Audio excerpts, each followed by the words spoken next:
Fragments, selected fragments, of Heraclitus that have come down to us, as translated by John Burnett and Arthur Fairbanks and Kathleen Freeman. Fragment 1. Though this word is true evermore, yet men are as unable to understand it when they hear it for the first time as before they have heard it at all. For though all things come to pass in accordance with this word, men seem as if they had no experience of them, when they make trial of words and deeds, such as I set forth, dividing each thing according to its kind and showing how it truly is. But other men know not what they are doing when awake, even as when they forget what they do in sleep. Fragment 2. And though reason is common, most people live as though they had an understanding peculiar to themselves.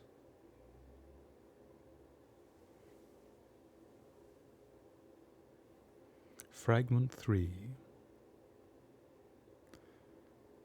On the size of the sun, of the breadth of a man's foot. Fragment 4. Oxen are happy when they find bitter vetches to eat. Fragment 5. They vainly purify themselves by defiling themselves with blood, just as if one who had stepped into the mud were to wash his feet in mud. Any man who marked him doing thus would deem him mad. And they pray to these images as if one were to talk with a man's house, knowing not what gods or heroes are. Fragment 6. The sun is new each day. Fragment 7. If all things should become smoke, then perception would be by the nostrils.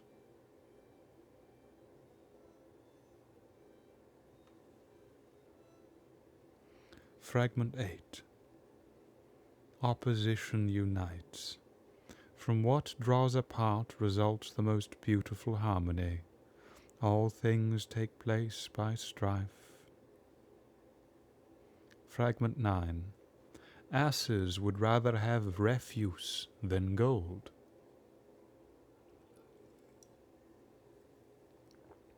Fragment 10. Thou shouldst unite things whole, and things not whole. That which tends to unite, and that which tends to separate, the harmonious and the discordant. From all things arises the one, and from the one all things. Fragment 11. Every beast is tended by blows. Fragment 12. Those who step into the same river have different waters flowing ever upon them.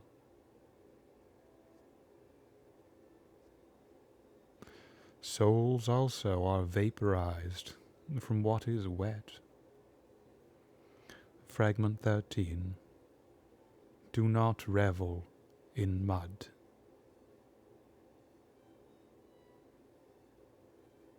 Fragment 14. Night walkers, Magians, priests of Bacchus, and priestesses of the wine vat, mystery mongers, the rites accepted by mankind in the mysteries, are an unholy performance. Fragment 15. For if it were not to Dionysius that they made a procession and sang the shameful phallic hymn, they would be acting most shamelessly. But Hades is the same as Dionysius, in whose honor they go mad and rave. Fragment 16. How can one hide from that which never sets? Fragment 17. The many have not as many thoughts as the things they meet with, nor, if they do remark them, do they understand them, though they believe they do. Fragment 18. If you do not expect the unexpected, you will not find it, for it is hard to be sought out and difficult. Fragment 19. Not knowing how to listen, nor how to speak. Fragment 20. When they are born, they wish to live and to meet their dooms, or rather to rest, and they leave children behind them to meet with their dooms in turn. Fragment 21. All the things we see when awake are death, even as all we see in slumber are sleep. Fragment 22. Those who seek for gold dig up much earth and find a little. Fragment 23. Men would not have known the name of justice if these things were not. Fragment 24.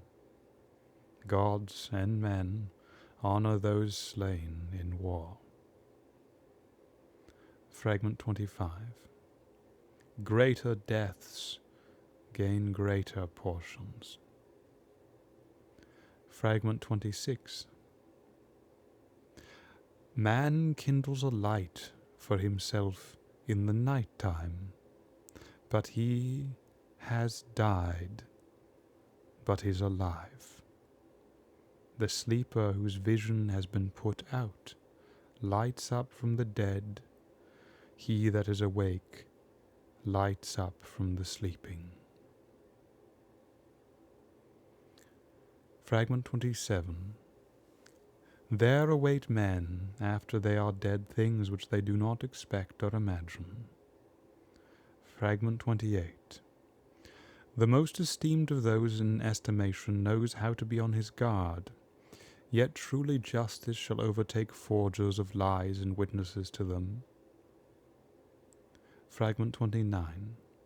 For the very best, choose one thing above all others, immortal glory among mortals, while the masses eat their fill like cattle.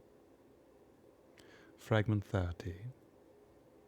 This order, the same for all things, no one of gods or men has made, but it always was, and is, and ever shall be, an ever-living fire, kindling according to fixed measure, and extinguished according to fixed measure. Fragment 31. The transformations of fire are, first of all, sea, and of the sea one half is earth, and the other half is lightning flash. The earth is poured out as sea, and measures the same amount as existed before it became earth. 32. Wisdom is one thing, to understand the intelligence by which all things are steered through all things. It is willing, and it is unwilling, to be called by the name of Zeus. 33. It is law to obey the counsel of one. 34.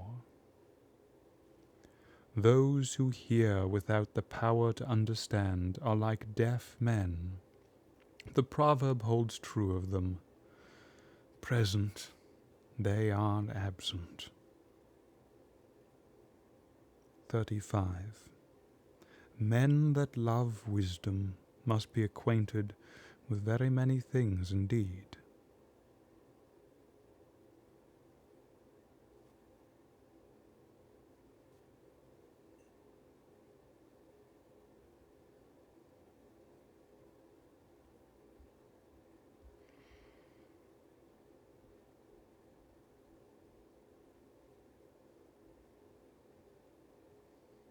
40. Much learning does not teach one to have understanding, else it would have taught Hesiod and Pythagoras and again Xenophanes and Hectatius. 41. Wisdom is one thing. It is to know the thought by which all these things are steered through all things. 42. Homer should be turned out of the lists and whipped, and Areolocus likewise. 43. Wantonness needs putting out, even more than a house on fire. 44. The people need fight for its law as for its walls. 45. The limits of the soul you could not discover, though traversing every path. 46. He was wont to say that false opinion is a sacred disease, and that vision is deceitful. 47. Let us not make rash conjectures about the greatest things. 49. To me 1 man is 10,000 if he be the best. 50. It is wise to hearken not to me, but to my word, and to confess that all things are one.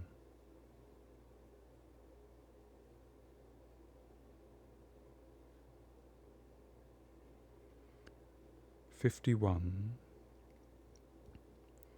Men do not know what is at variance agrees with itself. It is an attunement of opposite tensions, like that of the bow and the lyre. 54. The hidden attunement is better than the open.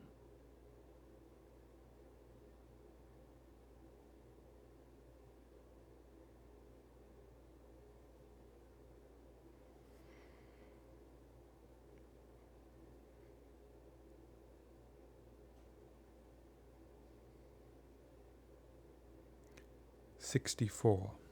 It is the thunderbolt that steers the course of all things. 66. Fire coming upon all things will test them and lay hold of them. So what is the substantial centrality of the communication and conception that we gain herein? It is of the universal nature that is at the essence of reason, at the essence of this speaking word, at the soul and process of all creation, being one with the governing fire, the converting and illuminating principle, and that hearing, witnessing, recollecting, and coming to find that one in all things, that eternal and ingenerable and true, people become conscious, engaged, alive. The people attain their law, which they should hold by as surely as a city should hold by its walls. And for deviation from aligning to this central measure is what he brings reprobation upon things in his honesty.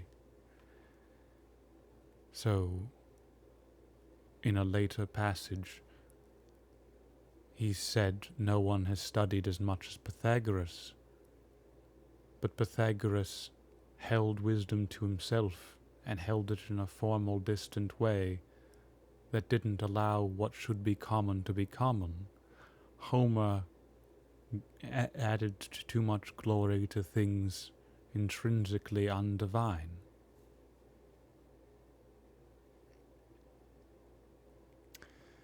And so being tended by external orientation, just as when you open your eyes and wake in the world, all you see is the dead shadows of things, all you see is death, just as all you see when sleeping is sleep. So every beast is tended by blows, by external interaction. And yet coming to the continent cause and not glorifying drunkenness, for instance.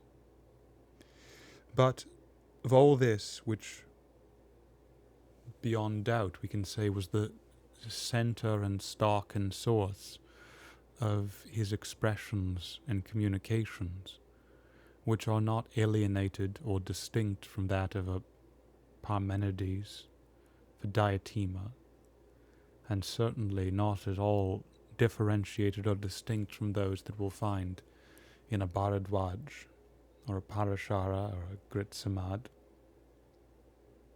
All that comes down to us is comments on flux, when the center of what he's communicating is the eternal universal, which it is essential to recognize, and that the superficial transience is, if anything, a calling to the reality of this measure. But whether we have ears to hear and minds to perceive, to the heart of the conception that he set forth and was meditated around in different ways by different minds, is something I think honesty and integrity can certainly bring unto us, if it has not fully shared it here too.